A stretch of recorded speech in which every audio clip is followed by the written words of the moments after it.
Hi, everyone. Welcome to another sermon recap with Pastor Asa and Pastor Dennie, and we're excited that you're here with us. This last Sunday in worship, we looked at the walk to Emmaus. It's in Luke chapter 24, and I want to recap a little bit of what's happened. So, of course, this is still Resurrection Sunday, and these two disciples are walking back to their home in Emmaus, and Jesus joins them and is questioning them, like, what's going on? What are y'all talking about? And they share with him what happened to him, basically. And, they're having a hard time accepting that the resurrection is a possibility. So he talks about the scriptures that describe what was supposed to happen to him, trying to open that part up to them. And then they get to Emmaus, and he kind of pretends like he's going to go on his merry way, and they encourage him to stay. So I'm picking up with verse 28 in chapter 24 of Luke. As they came near the village to which they were going, he walked ahead as if he were going on. But they urged him strongly, saying, "Stay with us, because it's almost evening and the day is nearly over."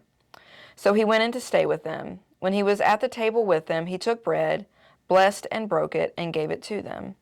Then their eyes were opened, and they recognized him, and he vanished from their sight. They said to each other, "Were not our hearts burning within us while he was talking on the road, while he was opening the scriptures to us?" That same hour, they got up and returned to Jerusalem, and they found the 11 and their companions gathered together. They were saying, "The Lord has risen indeed, and he has appeared to Simon."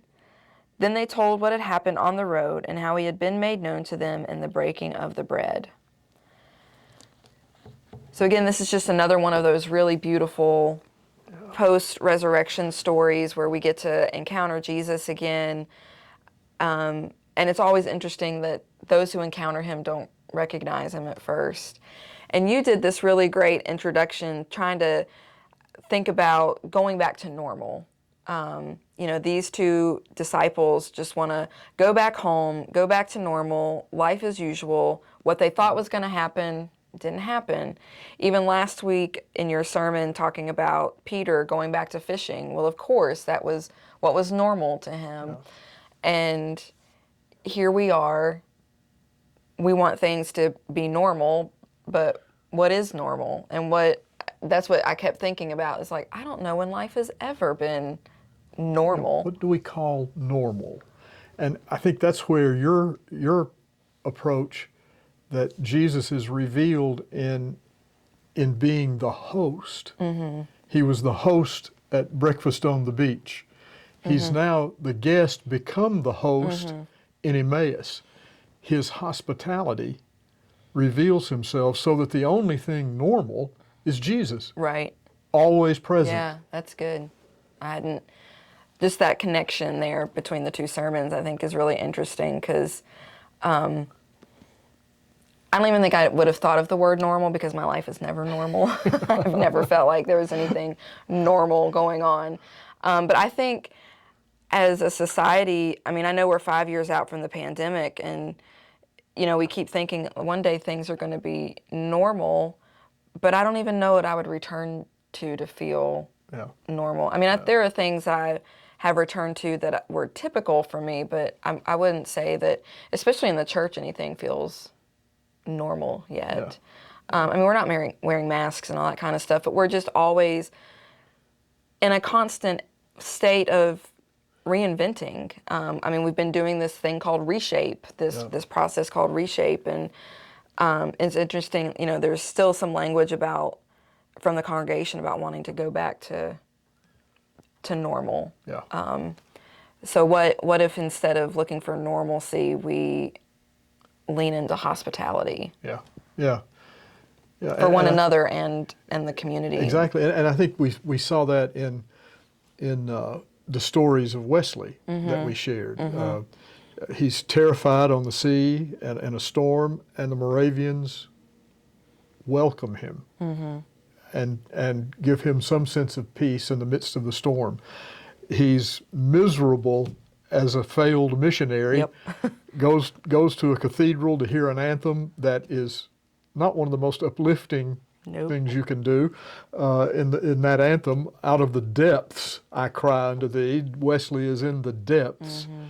and goes again to a Moravian house where he writes his heart is warmed Yeah. by the host, the Right. Christ, Right. who is revealed in that. Again, there's the normal, and Wesley's life doesn't go back to being an Anglican priest just doing what Anglican priests do. His life is turned upside down, Yeah. and then he succeeds in turning England upside down. Yeah.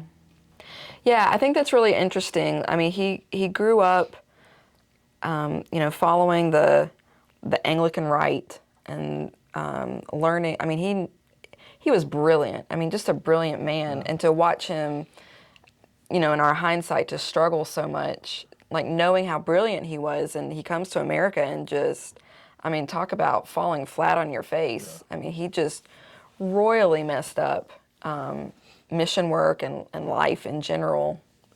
So nothing about his journey to where he got was normal, but it was just this constant being introduced and reintroduced to who Jesus really is, not necessarily the rites of the church or what it means to be Anglican, but just what does it mean to be a follower of Christ. Yeah, yeah. It is that the hospitality that Christ offers to come on in.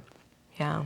And I think that's a part of Wesleyan theology that we sometimes forget. Yeah. So we hope you enjoyed these couple of post-resurrection stories. This coming week, we are starting a series on some of the stories out of the Book of Acts. There we go. I know how to speak. And we're not doing the whole Book of Acts. That would take, we'd be here forever. But we're just picking out a few. And we're starting with the story of Tabitha, when Peter goes and resurrects Tabitha. So I'll be curious to see what you do with that one. It's an interesting story. I'm working through it. It's going to be fun. I'm actually finished. Oh, I don't want to hear this. But she is a professional. So we look forward to seeing you on Sunday, and hope you have a great rest of your week, and God bless.